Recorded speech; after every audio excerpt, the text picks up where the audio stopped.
చెప్పు. Hi bro, Kubera movie ఎలా అనిపించింది? బ్రో కుబేరా మూవీ అంటే one of the greatest movie అని చెప్పుకోవచ్చు. మామూలుగా లేవు ఆ సాంగ్స్.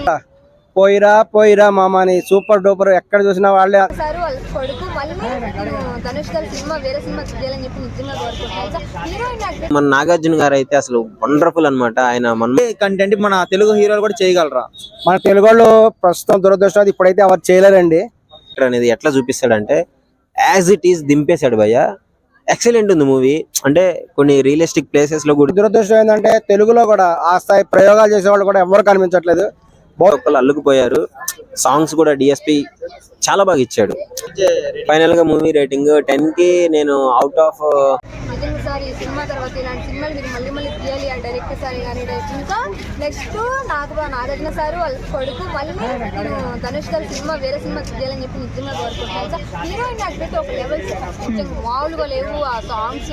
ఏంటబ్బా నాగార్జున సార్ ఒక్కొక్క డైలాగ్ చెదా అయిపోయారు నిజంగా. ఇప్పుడు ధనుష్ ఇలా బెగ్గర్ క్యారెక్టర్ చేయడం అనేది ఫస్ట్ టైం. గతంలో చాలా కొంచెం రియాలిటీ ఉన్న క్యారెక్టర్లు, మాస్ క్యారెక్టర్లు చేశారు. ఫస్ట్ టైం ఒక రాడ్ రియాలిటీగా స్లమ్ లో ఉండి ఒక బెగ్గర్లా చేశారు. ఎలా అనిపిస్తుంది? చాలా చాలా బాగుంది. అప్పుడు నాగార్జున సార్ ఒక లెవెల్ చాలా మంది ఆపు ఎంతసేపు. హాయ్ బ్రో, కుబేర మూవీ ఎలా అనిపించింది? బ్రో కుబేరా మూవీ అంటే one of the greatest movie అని చెప్పుకోవచ్చు.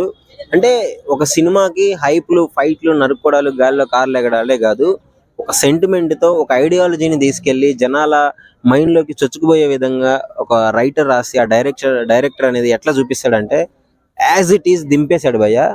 ఎక్సలెంట్ ఉంది మూవీ. అంటే కొన్ని రియలిస్టిక్ ప్లేసెస్ లో కూడా తీశాడు. ధనుష్ గారి యాక్టింగ్ అయితే మనం చెప్పుకోని అవసరం లేదు, ఇరగదీసేస్తాడు. అంటే చాలా రియలిస్టిక్ గా ఉంటుంది. వాడా చెన్నై మూవీకి నేను చాలా పెద్ద ఫ్యాన్ ని. సో అలాంటి యాక్టింగ్ నేను మళ్ళీ ఈ సినిమాలో చూశాను. చాలా బాగుంది యాక్టింగ్. మన నాగార్జున గారు అయితే అసలు వండర్ఫుల్ అన్నమాట. ఆయన మన్మధుడు ఇలాంటి క్యారెక్టర్ చాలా స్పాంటేనియస్ గా అల్లుకుపోతారు. ఎవ్రీ క్యారెక్టర్ ప్రతి ఒక్కరు అల్లుకుపోయారు. సాంగ్స్ కూడా డిఎస్పి చాలా బాగా ఇచ్చాడు. అది సెంటిమెంట్ కి తగ్గట్టు ఎమోషనల్ గా మూవీ ఒక ప్లాట్ లో వెళ్ళిపోయింది. చాలా వండర్ఫుల్ గా అనిపించింది నాకు మూవీ. మూవీలో ధనుష్ యాక్టింగ్ ఎలా అనిపించింది? చాలా వరకు లొకేషన్స్ రియాలిటీ దగ్గర గా ఉన్నట్టు. అవును, అదే చెప్తున్నాను కదా. సో డంపింగ్ ఏరియాలో గానీ ఒక బెగ్గర్ నుంచి ధనుష్ ఎలా ఎదిగాడు అనే కాన్సెప్ట్ చాలా బాగా చూపించాడు. ఇంకోటి అలాంటి ప్లేసెస్ లో యాక్ట్ చేయడం అంటే చాలా కష్టం. చాలా పెద్ద హీరోలకు అయితే అసలు అవ్వదు. అప్కమింగ్ హీరోస్ అయితే కొంచెం కన్విన్స్ అయి చేయొచ్చులే కానీ చాలా స్టార్ హీరోలకి ఇలాంటి కాన్సెప్ట్ అనేవి చాలా ఎక్కదు. ఫస్ట్ కథ చెప్పినప్పుడే డ్రాప్ అయిపోతారు వాళ్ళు. సినిమా 3 hours 50 minutes కదా, బోర్ కొట్టలేదు భయ్య. 3 hours అయినా బోర్ కొట్టలేదు. చాలా అంటే ఐడియాలజీకి దగ్గరగా ఉన్న వాళ్ళకైతే చాలా కాన్సెప్ట్ అర్థమైంది, వెళ్ళిపోతారు అంతే. ఫైనల్ గా మూవీ రేటింగ్ 10 కి నేను అవుట్ ఆఫ్ 8.59 ఇస్తాను ఆబ్వియస్లీ. అండి హాయ్, ఇప్పుడు ఇవాళ కుబేర మూవీ అయితే రిలీజ్ అయింది కదా, ఆ మూవీ మీకు ఎలా అనిపించింది? కుబేరా అనేటువంటి మూవీ చాలా బాగుంది. ఎందుకంటే ఇది శేఖర్ కమ్ముల చిత్రము. శేఖర్ కమ్ముల మార్క్ కనిపిస్తుంది ఇందులో. దాంతో పాటు ఏంటంటే శేఖర్ కమ్ముల గారికి ఒక ప్రత్యేకమైన అభిమానులు ఉన్నారు. ఒక మణిరత్నం గారికి ఎలా ఉన్నారు, ఒక ఆర్జీవి గారికి ఎలా ఉన్నారు, ఒక రాజమౌళి గారికి ఎలా ఉన్నారు, అదే స్థాయిలో శేఖర్ కమ్ముల గారికి కూడా ప్రత్యేకమైనటువంటి ఫ్యాన్స్ ఉన్నారు. ఎందుకంటే ఆయన సినిమాలు చాలా సెన్సిటివ్గా ఉంటాయి, సెన్సిటివ్ విషయాలు టచ్ చేస్తాయి. ఈ యొక్క మంచి కాపీ లాంటి సినిమాలు, ప్రజలందరినీ హత్తుకునే సినిమాలు కూడా పాయింట్స్ కూడా ఉంటాయి. సో ఖచ్చితంగా ఆయన అభిమానులందరూ కూడా ఎదురు చూస్తున్నాం. అప్పుడు ఈ సినిమా రిలీజ్ వచ్చింది, ఇప్పుడు చాలా సంతోషంగా ఉంది. అందులో ధనుష్ గారు అద్భుతంగా యాక్ట్ చేశారు ఈ సినిమాలో. నాగార్జున గారి పర్ఫార్మెన్స్ అయితేనేమి చాలా బాగుంది. నాగార్జున గారు చెప్పారు కదా, ఇందులో హీరో ఎవరంటే ఒక మాయాబజార్ లాంటి సినిమా అని చెప్పడం జరిగింది.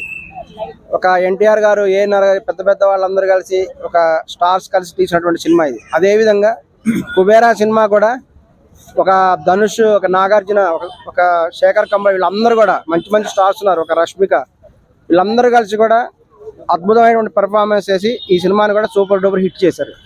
సినిమాలో దేవి మ్యూజిక్ ఎలా అనిపించింది మీకు? దేవి మ్యూజిక్ చాలా బాగుంది. ఇప్పుడే అందులో పాటలు కూడా మనం చూస్తున్నాం కదా బయట సోషల్ మీడియా కూడా. పోయిరా పోయిరా మామని సూపర్ డూపర్ ఎక్కడ చూసినా వాళ్ళే చాలా మంది చేస్తున్నారు ఈ సినిమా గురించి, రీల్స్ లో అనేక చోట్ల. సో ఖచ్చితంగా కూడా ఈ సినిమా పాట బాగుంది. అందులో ధనుష్ పర్ఫార్మెన్స్ కూడా చాలా బాగుంది. అంతర్జాతీయ స్థాయిలో కూడా ఈ సినిమా ఉంది. ఓకే, ఇందులో ధనుష్ చాలా వరకు రియల్ లొకేషన్స్ లోనే చేయడం జరిగిందంట కదా. ఒక స్టార్ హీరో లాంటి ధనుష్ ఇప్పుడు అలాంటిది చేయడం చాలా గ్రేట్. ఇప్పుడు అలాంటిది మన తెలుగు హీరోలు కూడా చేయగలరా? అంటే ఇప్పుడు కొన్ని స్లమ్ ఏరియాలో అందులో బిచ్చగాడి గెటప్ కదా, సో అవన్నీ నేచురల్ ప్లేసెస్, ఏవి సెట్లు కాదు. అవును. సో ఒక స్టార్ హీరో అంటే వాళ్ళకి అలాంటి చేయాల్సిన అవసరం కూడా లేదు. అలాంటిది ఇప్పుడు మన ధనుష్ చేశారు. అవును. సో ఇదే కంటెంట్ మన తెలుగు హీరోలు కూడా చేయగలరా? మన తెలుగు వాళ్ళు ప్రస్తుతం దురదృష్టం ఇప్పుడైతే ఎవరు చేయలేరండి. ఎందుకంటే మన తెలుగు ఫ్యాన్స్ ఒప్పుకోరు. తమిళంలో వేరు. తమిళంలో ఏంటంటే ఆల్రెడీ బిచ్చగాడని ఒక సినిమా వచ్చింది, ఆ సినిమా సూపర్ హిట్ అయింది. ఇంకోటి ఏంటంటే తమిళ వాళ్ళు ఏంటంటే ఈవెన్ కమల్ హాసన్ గారు కూడా కొన్ని ప్రయోగాలు చేస్తారు. మన దురదృష్టం ఏంటంటే తెలుగులో కూడా ఆ స్థాయి ప్రయోగాలు చేసే వాళ్ళు కూడా ఎవరు కనిపించట్లేదు. బహుశా బిచ్చగాడి క్యారెక్టర్ అయితే ఆల్రెడీ చిరంజీవి గారు రిజెక్ట్ చేశారు సినిమాని. ఈ ఒక చిరంజీవి గారు రిజెక్ట్ చేసిన తర్వాత ఇది నాగార్జున గారి దగ్గరికి వెళ్ళిందండి ఈ సినిమా. మన తెలుగులో ధనుష్ స్థాయి ఒక నటులు కూడా ఎవ్వరు లేరు. అందుకే శేఖర్ కమల గారు చెప్పారు ప్రైడ్ ఆఫ్ ఇండియా ధనుష్ అని. నిజంగానే ప్రైడ్ ఆఫ్ ఇండియా ధనుష్, ఒక స్టార్ ఆఫ్ ఇండియా కూడా అయ్యారు ఆయన. Okay, thank you.